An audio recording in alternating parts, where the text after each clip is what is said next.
What most people find is that a different mattress helps. What happens to our mattresses, they get old, and if you bought a firm mattress, it becomes soft. If you bought a soft mattress, it becomes firm, and that just happens over time. And so just buying a new one after a couple of years is better.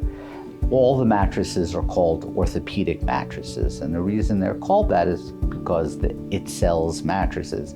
There's nothing orthopedic about a mattress, and they use the word pedic a lot, but it has nothing to do with medicine. You know, I often tell my patients to sleep around, that if they have to try different mattresses. Very often you'll go to a hotel when you're on vacation and that mattress feels much better than the one at home. The reason it feels much better is that you're on vacation and it's a little different and you're relaxed, and so everything feels better when you're on vacation. But you know, you should try different things and just find something that's comfortable for you. There's no particularly right mattress, and I wouldn't fixate on it. Mattresses are very expensive items, and you could spend a lot of money on a mattress where what you really need to do is stretch and exercise and improve yourself. It's not so easy as buying a mattress.